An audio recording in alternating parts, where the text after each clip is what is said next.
Welcome to TeleGeography Explains the Internet. I'm your host, Greg Bryan, and this is the show that explores the business behind all of the ways humans stay connected around the world. My guest today is going to be Dr. Peter Wood, who is our colleague at TeleGeography and focuses on Latin America as well as satellite service around the telecom world. Today we're going to focus on that latter one with a comprehensive review of the telecom satellite market and how it's currently developing. So Peter and I talk about different orbits and how that classifies each type of satellite and then what they're used for. We talk about some current and future use cases for satellite service. We talk about the economics of where satellites might be competitive or not so competitive. We talk about the role of regulators in the satellite market and much, much more. And we hit some really good geography topics, since Peter and I both are geographers as a background. And it's a great review of this newly interesting market that's kind of emerging as important once again in the telecom ecosystem.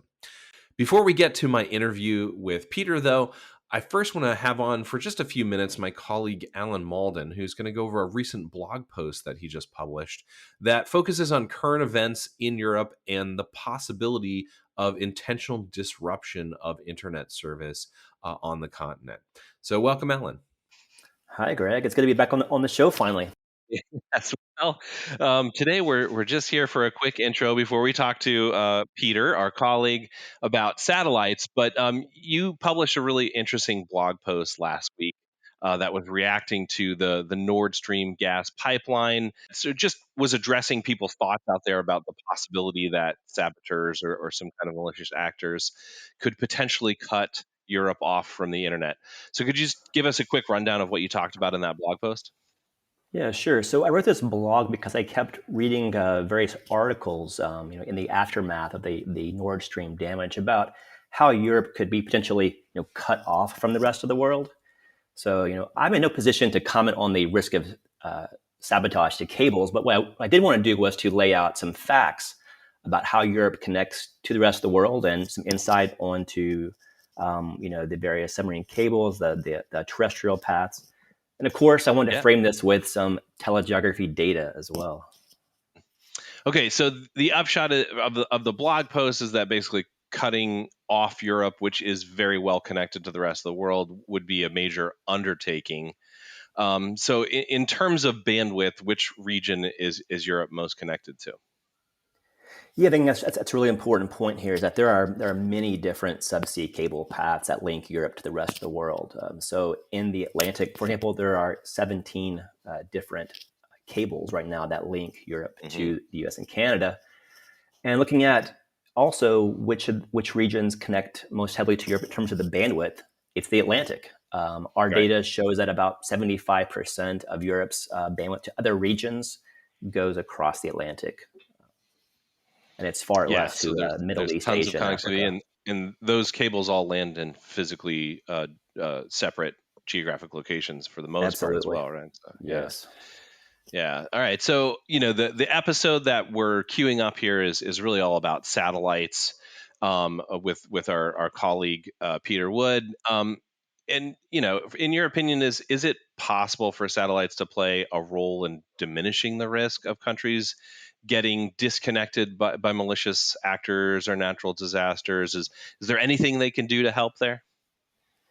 Yeah, I think this is a key point I wanted to make in the blog, was for people to understand that cables are the dominant way that data is sent around the world and between Europe and the rest of the world especially.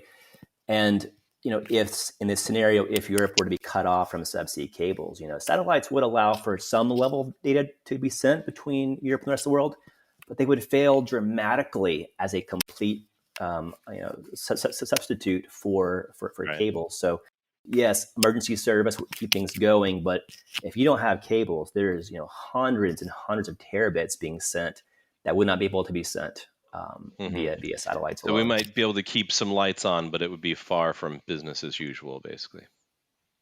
It seems that way. Yeah.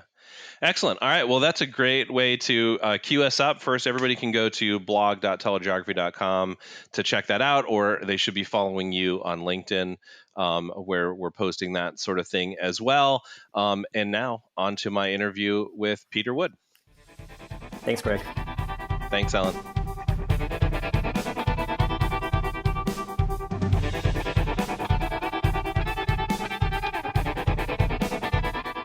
Okay, welcome to the podcast, Peter. Thanks for joining us. Glad to be here. All right, so first, why don't you just give a really quick background on yourself, because you haven't been on the podcast before. So how long have you been at TeleGeography, and what brought you here? Yeah, so I'm Peter Wood. I've been at TeleGeography for a little bit over 2 years. I think I'm their first pandemic child. So it's true. I didn't meet you in person until we had been working together for like a year and a half. I didn't meet anyone in person except for one person randomly on the street Yeah, for the first year I was with TeleGeography. Yeah. So I started right about the beginning of whatever this is, and now we're here. Yeah, excellent. All right. I thought we're going to talk all about the satellite industry just across the board, but I thought it's useful to start with some basic definitions, because even though this is a telecom, internet-oriented podcast, satellites haven't been the forefront, which is something we're kind of going to get to. So just give us a definition of what the different satellite types are and what that landscape looks like. I guess I should say skyscape looks like, right? So I mean, I think the main types of satellite, as we see them categorized, is based on two typical categories. One is how far away from the Earth the satellite is. Mm-hmm. So what's its orbit, which part of it isn't just distance, but it's mostly distance, with its LEO, which is LEO, low Earth orbit, Mm-hmm. MEO, which is middle Earth orbit, or GEO, which is kind of geostationary. There's a couple of categorizations to that, but is it far away or is it relatively close? Mm-hmm. Relatively close is still pretty far away. The very low Earth orbiting ones are still significantly higher than like commercial airliners that go on international flights. So it's still far away, but in the grand scheme of things, there's kind of scale to that. And then there's another type that is actually kind of like, it goes diagonally-ish around the world, but that's a really small amount of satellites. And mostly that we're talking about, for the most part, the three. So that's one category, how far away a satellite is from Earth, Right. which is important in telecom world, which is how far does data have to go and how Right, the slow does it latency, go? yeah. Exactly. Mm-hmm. But also just what is the type of data being sent? So is it broadcast for live events that are happening? Is it something that's happening for military kind of espionage or whatever, or just observational things? Some of it's research based. Telecom is one issue or one area. And even within telecoms, we see there's different types. So is it something that is related more towards mobile backhaul? Is it something that's related more towards just the kind of what submarine cables do? So there's a lot of different roles in that sphere as well. And does it make a difference? So I assume that certain of types of the orbits, LEO, MEO, and GEO, are used for different telecom type applications, right? So another like we're going to get to this, but like LEO is what all the internet access is from. But if you're doing, say, broadcast television, is that a different orbit level usually? Like, yeah, for the most part. I mean, I don't remember exact proportions, but there's different kind of tendencies to go towards one or the other. I mean, the LEO is pretty new. There haven't been many satellites that were low Earth orbit until the last 4 or 5 years, really. I don't know the exact numbers, but the numbers have gone up by the thousands. So something that was 0 is now the dominant orbit. And before that, so everything was pretty much geostationary, far away from Earth, in that very high altitude. So at that point, there wasn't that much difference, just because everything was basically lumped into the same orbit. And to be clear, when we say geostationary, it's always pointing to the same location on Earth, like a landing station, where that's not the case for LEOs, right? That's a good point. So that's one difference. And there's different ways that the different satellites are, and their the way that they're engineered to just kind of do their thing. Right. The geosynchronous are the ones that are always going to be in the exact same position above the Earth, which is good in some ways, but it also has drawbacks. On the flip side, LEO there's different configurations so that they're communicating with each other kind of laterally, while they're not staying above the same fixed spot, but typically staying within a kind of confined regions. But that's an iffy area because there's different ways to do it. Right.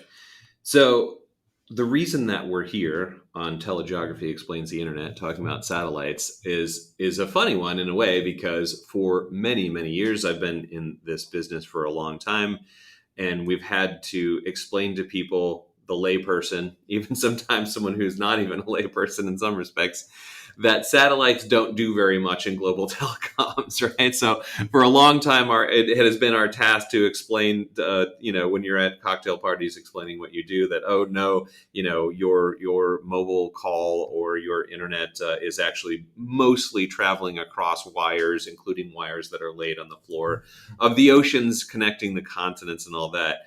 Now we're finding ourselves talking about satellites again. I mean, we did cover satellites at TeleGeography long ago. We haven't really done much with them in recent years until we got you to sort of be the principal investigator on this.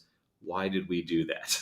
Yeah, I mean, it's one of those things where, like, you want to look, there's the difference between the magnitude of how much stuff is happening in an area and then the degree to which change is happening. Mm-hmm. So still, even to this day, very much expect submarine cables 99 point and something just fiber in general, whether it's domestic on or terrestrial or something that's going under the ocean. The internet's going to be on there. Connectivity is predominantly going to be going through cables, but the degree to which satellites are becoming important is going up because there's quite a lot of investment going into the technology for making satellites that are efficient at communicating with each other and also to ground stations on the Earth. And the clients that are really interested in this, partially because there's a lot of subsidies going on, and partially because there's a lot of private investment that's going into it. Right. But all that together, there's a lot of opportunity for example, your kind of end users, which would be like your kind of retail clients that are at home that want to access the general internet, the global residential internet. Kind of. So there's a lot of people that, especially because of this pandemic, the pressures I think have mounted to where a lot of people want and probably need to be online more often, and a lot of people don't live in areas where that's either feasible or affordable. Yeah, I can't tell you how many times, whether it's in talks I'm giving at conferences with new hires at TeleGeography, with people, sort of trying to get their minds around the internet in general, that you explain that last mile problem from an economic standpoint is intractable in some cases. So there's just no affordable way to reach some people with wires because you have to dig big holes, right? Exactly. And then those holes are sometimes, subject to other people digging them or running into the poles that they're, hanging on, or storms or whatever. So like wireline access to certain geographies is just always going to be prohibitively expensive. This might solve that problem. And is that where they're headed with some LEO service, basically? I mean, of course, even the people that are doing this work, they, I think, pretty regularly admit they don't know where things are headed. There's a chance. I mean, there have been multiple iterations of satellite companies that have failed. And sometimes it's their fault. Sometimes it's market pressures. There's a lot of factors involved. But there's a lot of pressure, like I said, for more people to be able to access the internet more reliably and more affordably. So hopefully that's something that will be happening, in an equitable way. It seems that it's possible. Even like I said before, if we're to lump all of the people that would be connecting to some of these services, like your Starlinks, et cetera, compared to the global internet, it's a very small fragment of the people that would be using it. But the people who would have the difference between satellite access in some of these cases and nothing at all, that's an incredibly large difference. It might seem trivial to the outside, kind of like your densely populated metro areas, et cetera. But in those scenarios, as well as not just rural areas, but also like islands and other things like maritime, people that are flying on airplanes, places where it's physically impossible to connect to wires, that can be really important. And then also kind of related to that, there's a lot of pressure to connect enterprises in ways that, for the same reason, is affordable, that allows dynamism in where you're locating different operations within your company. Or more to the point, enterprises, very often the network team is subject to a real estate team that doesn't think about network whatsoever, right? So it depends on the company. Of course, every company does things differently and have different focuses, but there's a lot of opportunity at the least to alleviate some of those pressures. So satellite's not going to be fixing a problem. It'll at least be offering an option so that the problems become less grave. Right. Absolutely. So it strikes me that there's a reason that we got here with satellite, of it being such a kind of minor sort of particular application for some industries, like you mentioned, airline and cruise ships and whatnot, to being something that is potentially available for a wide range of internet alternatives, and that is vertical integration. So when people hear about Starlink, I think they often have /SpaceX there, right? So could you talk about how vertical integration maybe played a role in getting us to where we are now with satellite service in terms of its potential, maybe if we're not there yet? Yeah, I mean, one of the most prohibitive costs for connecting people or in companies via satellites is getting rocket ships off of the ground. It's very expensive. It's very expensive to gravity is really strong. It's a lot of fuel you need. A lot of. I mean, it's just a lot of costs that go into Dino getting juice. Stuff from here up to here. It just takes a bunch of stuff, and that stuff costs money. But we see that at least in a couple instances, SpaceX being one example, potentially Blue Origin, which is related to Project Kuiper, which is Amazon. Not a coincidence that the kind of, at least statistically, most promising projects, statistically in terms of the number of satellites that could end up being in orbit, that would be connected to the global internet, are with companies that have the potential to launch their own rockets. We definitely live in like the cyberspace novel of my youth, where there's like competing billionaires who are privatizing space. It definitely adds an interesting aspect to things. But I mean, at the base level, we see that it's very hard to do the thing which we're talking about, and that is getting satellites into space and keeping them there. And then also in the case of low Earth orbit, an important detail is compared to the satellites that are much farther away from Earth, you need a lot more just because of the geometry of what you're doing. You can only see so much of the surface of the Earth if you're very close to it. So you need to have a larger fleet or a larger constellation. And also because those are smaller satellites, the physical size is much smaller, which is good. Lighter burden in terms of weight for the rocket, so you can take more up. Companies like SpaceX take advantage of that by doing rideshare and charging other companies to put their rocket or on the rocket. They can tag along with satellites, but the lifespan of those satellites is significantly shorter, at least with current technology. Keep sending rockets all the time. So you have to have more rockets, and the frequency with which you have to replenish those rockets goes up. So there are a lot of rockets being sent out. I mean, if you live in Cape Canaveral, you're aware of this. Yeah, but, you know what? My family and I were driving the other night home from dinner over the Blue Ridge mountain range there, and saw SpaceX going across. I think this would have been, I don't know, mid-September. So. It happened in DC. A lot of people noticed a few weeks ago. They saw something. Yeah, that was. I was in Northern Virginia. So yeah. And it was, at first we were like, what is that? And then we looked it up, and there was a SpaceX launch that night. So very likely that's going to be more and more common. Especially we have Wallops Island here in Virginia, so some of them come out of there. So, although this was from Cape Canaveral, and you could still see it here in Northern Virginia. It's fascinating. What about Illyria? So I saw this just a couple weeks ago in the news. It's an Alphabet Google kind of spinoff, and I truly didn't understand what the news story was about, but it seemed like they have some technology that they're spinning out of Alphabet that might also have satellite implications. What can you tell us about that? Yeah, so I mean, that's a big aspect to make satellite connectivity something that can thrive, which is having technology that's really effective and efficient, but also can be affordable. So Google for years had a thing called Project Loon, which was sort of this humanitarian-ish related project at connecting areas that have traditionally been very underconnected or unconnected. Their approach was, I don't think it was in any of the orbits I mentioned, because it was actually very close to Earth with weather balloons. Ah, okay. And so is that, I mean, technically that's still a satellite, but, in our atmosphere more than we're thinking of space. The capacity for those was significantly lower, but it's just one of those things where the difference between 0 and something is very large to who has it. But I think for multiple reasons, the economics became very difficult, and Google decided to shut down the project, I believe, about 1.5 years, 2 years ago. But they had some technology left over that had cross applications. They had technology, and they also had personnel who had done quite a bit of research and quite a bit of training in the area. So it looks as though they've decided to spin that off into something that's, instead of being kind of not-for-profit, non-profit related, something that is more gauged towards a for-profit area. I don't think that they're aiming to be a connectivity provider, but I do think that they're aiming to kind of inform and provide the technologies to companies who will do that. And a lot of that, I believe, is related to things like laser connectivity and these different ways of really just being efficiently transmitting data between satellites, and then also from the satellites to the Earth, because, to connect all this data, you need all these different parts. And when it goes into space, It's fast in the sense that, you have nothing impeding the progress, ideally, compared to when you're going on cables. You can have a cable break. Right.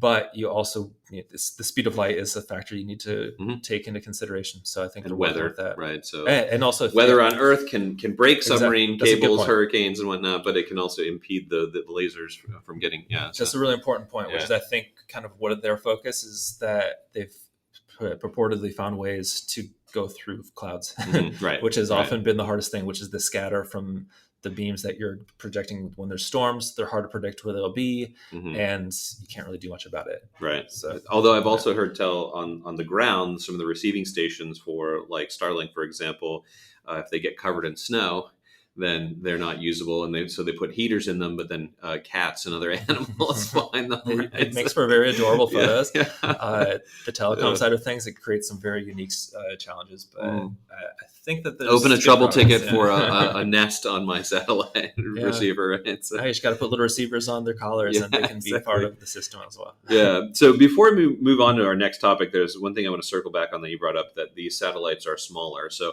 a lot of us, like, you're watching spy movies, and you see the satellite and there's the big, solar panel arms and all that.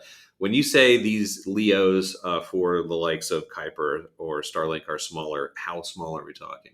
I mean, like the size of a table like this. I mean, it varies. There's some satellites that you can fit in the palm of your hand. Sure. Those aren't really the ones that have the capacity to do what we're talking about. But like a communications LEO satellite might be your kitchen table, basically. Yeah. So there's a system in place which they measure by units, so that if there's a really efficient way to measure, because especially if you're selling the extra space on your rocket, right, to be able to have it, you have to have to the fraction of an inch. You have to make sure that everything's in line, just because of the laws of physics. You want to make sure that you count for all of those laws of physics are pesky and don't bend, right? Exactly. So there's the kind of, they have I forget the exact parameters, but we're talking a matter of feet to meters, depending on how many satellites and where they're going. But that's compared to the really large ones, which we're approximating the size of this room, things like that, where it's very large. They live for decades, but because they're so far away, they have different pros and cons to their function. Yeah, those are the ones that I remember from watching IMAXs and whatnot that would come out of the bay of the shuttle or whatever on the Canada arm, but that's we're mostly not talking about that kind of scale, right? They're very heavy. They're very large projects to, no pun intended, to develop. So I think that's why there's so much energy going into LEO, which is also another kind of, I mentioned energy. They also get equipped with things like solar panels. So like there's all of these different elements that are combined into making it work. And the size is something that really can open up some opportunities for what's possible. All right, so let's move on to some kind of real world use cases. So I sort of want to make sure that I didn't downplay too much that satellite has been small, but an important part of the existing telecom infrastructure out there. So let's go through first kind of like what is the current active use case for the last decade or so for satellites, and then we'll talk more about where it's going in the future. For the most part, I think satellite is referred to as kind of connectivity of last resort. Perhaps with the exception of military investment, that's not so much, it's probably first resort in some cases, just because of the autonomy that's allowed. But for the most part, when we talk about data being sent via satellite in some capacity, it's because you're far away from metro areas that have better connectivity, or you're just in an area where there just aren't cables landing, or you're moving, so wires don't work. Or you're on a boat. Or you're on a place that is fixed but is relatively temporary, like an oil rig or a mining location. The energy is a big sector where that comes, as well as, like you said, maritime, aviation. So if you're hard to get wires connected to and to keep connected for a long period of time, or it's very expensive, which is usually related to that, that's typically who was buying services from satellite providers. And so a lot of those are still continuing to do so, but we see that there has been disruption in that market. So it's not necessarily changing. That last resort is still a last resort, and it'll probably still be what defines satellite connectivity, but the dynamics of who's doing that and how seem to be what's changing. Yeah, that's a good point. So going back to when we were talking about, the economics of local access in rural, hard to get to areas, whatever, it strikes me that it's extremely unlikely that LEOs are going to ever be competitive if you're in a multi-tenant office building in a major metropolitan area anywhere in the world, right? Because there's just so many wires already in the ground or whatever. But there's a lot of human activity that occurs outside of multi-tenant office buildings all around the world, right? So yeah, exactly. Yeah. So I mean, the question of numbers. I mean, the capacity of a satellite just is nothing compared to the capacity of a cable, or even just the fiber that's going to your building. So as far as like a unit per unit cost analysis, right, it's pretty clear what makes the most sense in most cases. Yeah, but that on a fiber pair, most people listening to the show certainly understand this already, but just in case you don't, it's when you just a few strands of fiber, and when you're doing terrestrial service, you put in tons of fiber because it's just easy enough to do that. Can have just terabits and terabits of potential throughput, and that's not at all the case with satellite service, right? Yeah, so I mean, it's not exactly the same comparison because we're talking about light as opposed to units of energy. But like I think that makes sense to me is like charging a cell phone. At least to now, for what I can tell, sticking in the cord that's plugged into the wall, a lot faster charge than some of the wireless ones. They can be convenient, and when you use them, they're often really cool. Right. But I mean, as far as technology, and also this related to just the physical limitations of how stuff is transmitted. The different roles. So when we talk about this, often folks are thinking, "Oh, is satellite going to end up being competitive with something like the submarine cable market or the terrestrial backbone market?" And it seems like the answer to that is a resounding no. That's hard to see, right? I'd say that the answer, I mean, the framing that I've heard a lot as well is that the real question is there going to be competition? Because it's probably no, but to what degree these companies and sectors are going to be complementing one another? Because there's a lot of overlap, but there's also important gaps. Like one that we've been hearing more recently, I mean, very recently, which is the mobile backhaul and how that relates to satellite, and how we have these different sectors which probably should have been working together for a long time. Right. But even things that's just as simple as terms of the jargon that they use and just the ways that they conceptualize what they're dealing with in terms of advancing connectivity, there needs to probably be more communication between people, but also communication in terms of like network cohesion. I want to put a little pin in that because I think it's a really important issue. So that with 5G, so everyone's hearing about 5G. A lot of lay people, even with a mobile phone, have noticed that they have 5G service available now if they have a newer phone. As a business technology, 5G is potentially more often going to be used as a fixed wireless service, meaning a permanent sort of wireless connection between a remote kind of site and a 5G tower. The thing about 5G is that it doesn't have very good penetration through buildings and mountains and stuff like that. Not that 4G penetrates mountains, but it has a much smaller radius of workability than do older technologies like 3 and 4G, which is to say you need a lot of 5G towers. So if we're talking about 5G service and the things that 5G as a technology will change for those who are trying to get onto the internet and to the global telecoms kind of network, then you have to still lay fiber to all of those towers in order to have. And so there's a huge project of not just building the towers, but then also laying fiber to them. So do you see satellite as potentially playing an interesting role in that you may not have to lay fiber? So if the goal of 5G is to have somewhat like ubiquitous internet for things like autonomous vehicles, I know that's the use case that irks some people because it's just so obvious, but it's an easy one to envision. You're driving down a road, there's not a whole lot around, and you need your car to be in constant communication with the rest of the internet. Are we envisioning satellite as potentially providing some backhaul for things like 5G towers? Yeah, I mean, I think there's a lot of growth that's going on, a lot of conversations, probably literally this moment, talking about 5G backhaul, and just like I said, how the companies that are operating and even launching and developing the technologies for satellites can work more hand in hand with the companies that are advancing 5G, just for the reasons you stated exactly. There's these gaps in this kind of the coverage networks, and I don't think that satellites would do something to replace towers, but like I said, complementary is really the question here. Yeah, so so to make it clear to everybody, like what's physically happening is that your device, whatever it is, an IoT device, your car, your mobile device, connects to that tower, and normally that traffic would then immediately go onto a wireline connection that goes to a data center somewhere.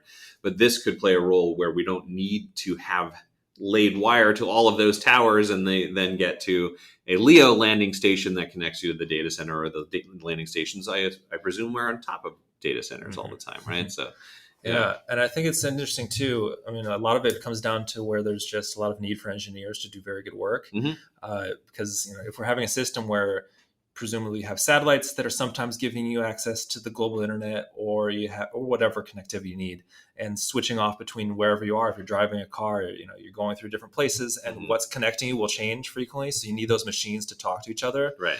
So that's an engineering strategy or feat that needs to be accomplished. But also, like, related to that, there's a lot of questions of security as well, just because if we're going to be having more systems of communication that have satellites, or rather we have signals going through the air that can be potentially Sniffed. intercepted, Yeah. there needs to be strategies to keep that as well, mitigate Absolutely. as much as possible. Yeah, sure. It strikes me that deep packet inspection, for example, might be easier to pull off than it is to, say, drop a device onto a submarine cable on the bottom of the ocean floor somewhere without getting noticed or whatever. So yeah, certainly. I want to talk a little bit about the physical geography of this too, which is to say we're both geographers. Many of us at TeleGeography, surprise, have a geography background. Of course, a lot of what we think about at TeleGeography is the physical geography of the Earth, how that works with the wireline infrastructure. If we have a network of LEOs, that the world is kind of truly flat in the sense, right? Like in the promise of the internet has been people, the world is flat. It's not, right? The prices for everything, a wireline, vary radically depending sometimes on things like physical geography, economic geography, right? Satellites really are just, there's a line of sight up in space and there's no geography involved in a way, right? Sort of. I mean, I think that's the thing that has kind of caught a lot of us off guard, which is particularly when it comes to like geopolitical conflicts lately. We've seen, I think, both in the cases of Ukraine, which is, explicitly, a war, and Iran, which is kind of this social uprising that's happening. Just basically any place where the government in place or whoever's controlling the internet, right, or the regulations there says they're cutting it off or implicitly cut it off. We've seen people like Elon Musk say, well, he literally will tweet activating the system, which is nice, but it probably leans closer to PR strategy than it does to actually activating something, because the two is you need to not only have satellites that are ready to communicate, you need to have something that is communicating with. For example, if you have a place like Iran, or even a place that's literally going through warfare, it's very hard to send the packages, literally boxes that you need that will be communicating. So you need to keep that in mind as well. So in that sense, geography is just as important as ever, which is the exact same or very close to the same issue you see with cables, which is, okay, we have a lot of cables available and we have companies investing in it, but if we can't have the permission and ability to land a cable in a country and get it to connect to other stuff, the idea of the world being flat is a little bit futile, because there's still human barriers that we get put up, sometimes literally. Yeah, I mean, that's a really great point, and brings up something that I wanted to hit, which is that has long been a pet issue of mine of spectrum policy. First of all, spectrum, of course, has to be by nature kind of governed on a state by state basis. Because it is the space above that particular country, and for the most part, spectrum is governed by the telecom regulator within that country. And it strikes me that this is a perfect application of one of my sort of pet issues here, that in the U.S. And in most countries around the world, are a lot of our best spectrum. Well, the Department of Defense gets the very best spectrum, right? So, and when I say best spectrum, maybe we should explain a little bit that there are different. Let's back up. What does it mean to say best spectrum?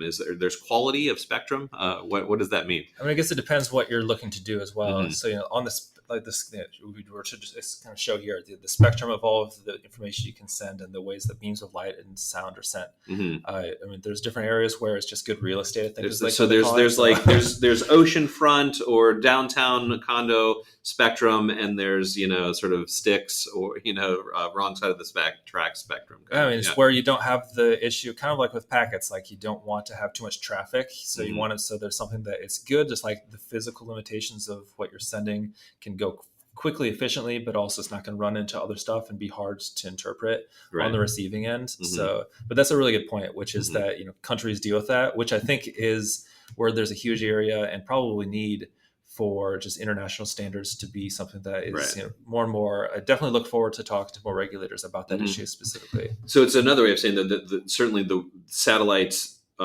still don't make the world flat, in that what spectrum you can use isn't necessarily always exactly the same, although I take it there are certain bands that LEO is operating on around the world. What are those bands? I forget off the top of my head. KU and KA are the big ones. I mean, there's also a lot of, every satellite's different. So a lot of satellites will operate in multiple bands. Sometimes they'll use one band to connect or to communicate with other satellites. Sometimes another band to communicate with different satellites in different orbits, and then also to communicate back to the Earth. Interesting. So there's different ways to do that, but for the most part, that seems to be the bands where there's available frequency, and also where the physical limitations of how it would function are really well aligned with the type of data that's being sent, which in this case would be for telecommunications. Right, and that brings me to my point, which was that in the U.S., as it is in almost every country, there are still things like terrestrial television and terrestrial radio that also have some really good real estate on the spectrum band. And I think that's one thing that I want to sort of look to watch in the future of, strictly speaking, in most countries, spectrum is a resource that can be bought or sold, right? That is, of course, only under the sort of watching eye or auspices of the regulator of that country. But that I'm really curious to see if we ever get to the point where we give up on terrestrial radio and television, and would that be sort of like useful for the satellite industry? It seems like it certainly might be, right? I definitely think there'll probably be pressure, because I mean, what happens is there are auctions. So you auction off spectrum, and you can only auction so much. Like there's a limited quantity just to how just the universe, just by the laws of physics, again, they get in the way. So you can only do so much. Laws of physics. So you have to cram it in. And I mean, just like in any kind of marketplace, stuff that at least is perceived as being a bit antiquated or perhaps underutilized ends up at some point getting pressure to change or be, kind of brought over to the other side, so to speak. So and it's the argument in I know, at least in the U.S., I'm sure in many countries, has been that, well, sort of we need public communication, and television offers an important way for people who can't afford any other kind of service to get over the air information. It seems like there could be solutions to that, right? To offer some kind of wireline service to means tested kind of constituency or something like that. But I think that's something to watch for, certainly over the next few years, to see if there's pressure from having all these birds in the air, and that we're still using the sort of choice spectrum for some pretty antiquated technologies that don't have very much penetration. So. I mean, I think the economics kind of lean towards something like that happening too. There's quite a lot of money going into satellites. And as far as I know, not quite as much going into our local rock and rap and talk and country stations. No, exactly. I love them, but I know I'm in the minority. I'm all Spotify, although there's part of me that always misses the, like, you're listening to 103.5. It's like, it adds a human element. Definitely. All right, so as soon as you touched on something else that I want to circle back on too, which is around the.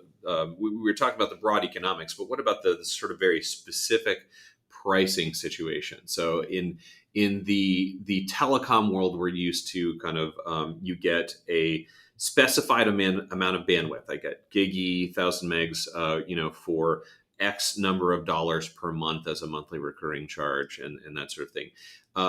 what is the satellite world doing in that sense? Does it look very much like how, whether it's an enterprise or a wholesale telecom transaction, how you expect to do transactions in that world? Does that apply to satellite service? Is there a difference there? Yeah, I mean, I think that it's still a conversation that's very active because a lot of companies are sometimes literally just establishing their connections. They don't have satellites in the air sometimes. Right. So there's definitely a lot They're of interest. Figuring that out. Well, that's where they that's can come why to we TeleGeography. exist. Exactly. Exactly. Yeah. Good segue. If you're one of those companies looking to answer those questions, you found the right people.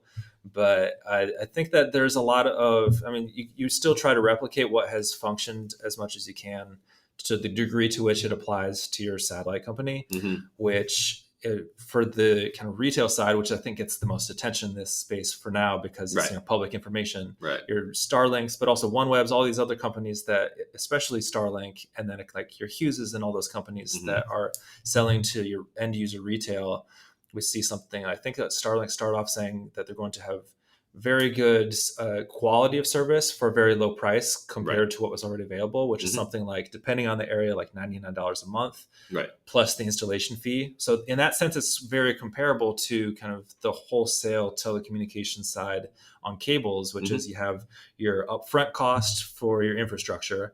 In this case, it's a unit that you put on your roof or whatever that will be able to get signals. And then you have your recurring fee that's on a monthly basis. But that upfront cost, just to drive the point home for everybody listening, is so much cheaper in some situations to get a box in the mail, install it, plug it in, right? It's mostly plug and play from what I see, than it is to dig a trench that's 500 kilometers long, right, and put repeaters along that trench and have it meet a central office somewhere in a fair, especially for older technologies like DSL. There's a pretty short limit to how far it can go before the signal needs to be reboosted and that sort of thing. So there's potential for a lot of arbitrage there, is my point, for rural and harder to reach places, right? Oh, definitely. I would say there's a caveat, which is like the comparison of a single cable to a single box at a receiver at a person's house is a little bit imperfect. Of course. It's multiple receivers at multiple houses. So the logistics of getting that to happen is good, because if you just want to move somewhere and all of a sudden start up shop,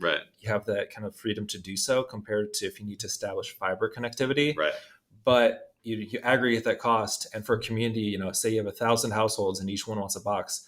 Currently, that would be like $500,000, because we're looking like roughly 500. So the prices do add up still. So it's something that is an issue, especially when we're talking about places that are often in very financially vulnerable positions. Of course, to get the connectivity to those places is going to be expensive and complicated logistically for whatever reason. So those barriers still exist. I think one important difference with Starlink and probably a few other constellations as well, which is the quality of service does seem to be very good. So dollar for dollar, so to speak, or euro for euro, you're getting a pretty good product. The degree to which that persists is really unclear, because the kind of catch-22 of satellite connectivity is that the more people you have using it, the quality deteriorates slightly, and sometimes not slightly, just kind of it goes down quite a bit. And so, which is why a satellite is much better at a place that's sparsely populated than if you're going to downtown Manhattan trying to connect with there, just because there's too many users, it gets clogged up, and it's just not an efficient use of resources. Back to that spectrum problem for one thing, but then I assume also just that the number of birds in the air makes a difference there too, right? That if you have too many people pinging the same gateway, it's going to have connectivity problems. Exactly, so, it's a numbers game. Yeah, that makes a lot of sense. And one more thing that I'll bring up in the slide is that with the potential for satellite is that, of course, it strikes me that presently, at least, more or less the way that it works, because it's, again, going back to that geographic model, there are some, like you pointed out rightly, issues about getting the receivers on the ground. There's still going to be difficulty getting into some countries. There's going to be technology import taxes in some countries, right? So like, I think Argentina comes to mind. You can correct me since you're a LATAM guy, but they have like 100% tax on any non-Argentine electronics or something like that, right? So you still have issues like that, but it seems like it likely pales in comparison in some cases to the sort of monopolies, duopolies, triopolies of wireline providers that we have in certain countries around the world. That for anyone familiar, it's not surprising to hear that service like, say, IP transit can be 10, 20, 30x the price in one country as it is literally next door, just based on the competitive landscape of the wireline market. Doesn't seem like that will be as much of an issue in satellite. Is that a fair assessment? I think so, and I hope so. I mean, that's what we'll kind of see, which is like the ambition is, I mean, in my mind, to try to see prices get down for a lot of customers, particularly when we're talking about this group of people and users who have now been connected to the world, sometimes quite literally, just because it's so ridiculously expensive to do so. And so what we see is a lot of times the case is a difference with satellites is going from 0 to 1 options, or even 1 to 2, but something that's like a single digit number of options, which usually are extraordinarily more expensive for significantly worse product compared to somewhere like this office in Washington, D.C., which is we're probably going to be able to get a decent price and have pretty good service. So I think that's an important aspect. Yeah, absolutely. All right. So the last thing I want to hit is infrastructure stability. And so what I mean by that is that, of course, we know we've talked about this a little bit, but, in the fiber world, there's a shelf life for fiber. It depends on how old it is and stuff, when it was manufactured, but something like 20, 25 years. I take it that it's a shorter shelf life for all of these satellites. What exactly is that, and what do you think the implications of that are? So. Yeah, I mean, we can only speak for what we know at the moment. So this could definitely change, especially when we're talking about a matter of 10, 20, 30 years. Right. There's 15 years from now, it's possible that these numbers will be different. Right. But like for what we see, that when we're talking about the geo orbit far away from Earth, those we're talking about sometimes, up to a century kind of thing. Right. And we're talking about very old satellites that don't use that much data, and they're able to kind of just be these kind of big things that are slowly chugging along. Uncomplicated. Yeah. But when it comes to LEO, at least from what I hear lately, 5 to 7 years is like the expected life span for one of those machines.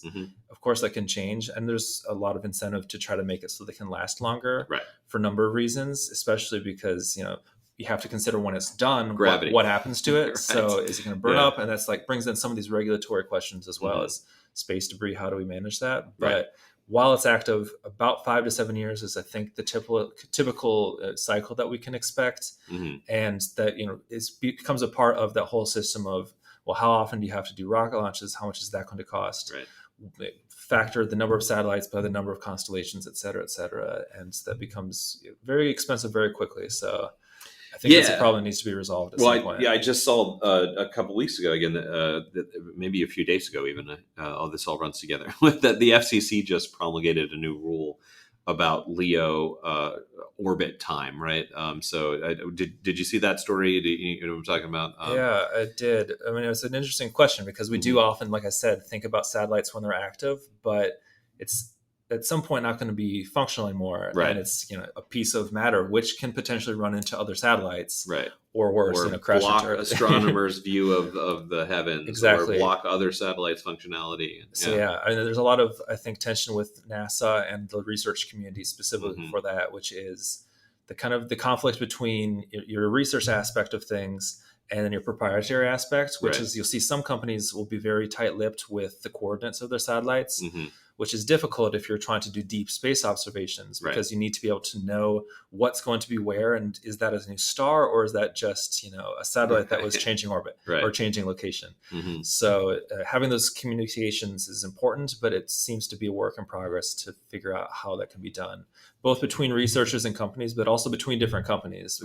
Sometimes you see that there's the potential for different satellites that are owned by different companies to be in each other's purview, which they could crash. And I think that did happen a few months ago where I think it was Starlink, and I forget the other company, they had a near crash. So they communicated in that moment, but that's the question is, should that communication be happening in moments other than emergencies? It's a work in progress. We need it. I found it interesting just that it was the FCC promulgating this rule. I don't know. It could have been NASA or the Space Force or whatever, right? So we're seeing satellite as a primarily communications issue rather than a sort of space issue in that sense, right? And I mean, I don't know the details of like the bureaucratic decisions of determining who'd made that decision, but it seems pretty reasonable to think that just because the degree to which these decisions have been lumping all these things together. Like the FCC is pretty regularly active in going through these applications for new constellations being launched. Right. So they have the personnel that's doing this work. It's on their minds. So it's probably, this is just me kind of guessing, but yeah, of course, it's something that they're already thinking about. So it seems pretty logical for them to be involved with that as well. Yeah. But I think it also speaks to like what you're saying, that a lot of the dynamics of what we're seeing in satellites is becoming telecommunications oriented. So a lot of these kind of different things are kind of mushing together, different sectors of what's telecom, who's investing in telecom, mobile, landlines, et cetera. So with satellites, but also the regulators and all the different aspects of who's kind of watchdogging the industry. Yeah, I'm still a little bit unsure if the Space Force really exists yet, or if it's still kind of a fever dream. But I don't technically have evidence of it. We'll see. I'm primarily familiar with it through the Netflix show. I think that's most people's exposure at this point. Yeah.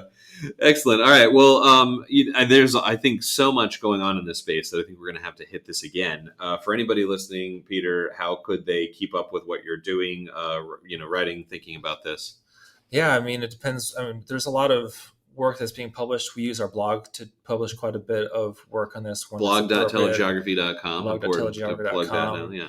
And also there's a lot of in-person events that we're seeing people are going back to. DC, we're in Washington, DC. There's SATCOM that happens here. Went this year, hopefully going next year as well. Stuff like that. And just also we're seeing a lot more satellite presence. It's slow, but it's increasing at the kind of other telecom stuff. Mobile World Congress. Yeah, so we're seeing your ITWs, and I'm going to a couple conferences soon where I have meetings scheduled with companies that work in the satellite space. So it's not a coincidence, I think, that it's kind of penetrating a lot of different areas. Right. So if you're definitely at one of those events, reach out to me. I'd love to speak. And just in general, I mean, our company is kind of exhausting the different options for being kind of in those conversations with people in the kind of space. I hate to use the word space so many times. The space. In the environment in which it makes sense. Yeah. We both did, like I said before, geography graduate school, and that's where you use the word space just ends up being has 15 different, it's Inuits and snow, right? You can really beat a dead horse with a stick, and you can beat words with an even deader stick. Exactly. Yeah. Excellent. All right. Well, thank you so much for joining me, Peter. This was really interesting, and like I said, I think we should check back in and see how this is developing. Yeah, and I'm glad to be here, and I look forward to the next time when everything will be completely different again. Yes, that's what keeps it fun, for sure. Exactly. So, all right, cheers. Thanks for listening. TeleGeography Explains the Internet comes from the experts here at TeleGeography. It's edited and produced by Jane Miller, and it's hosted by me, Greg Bryan.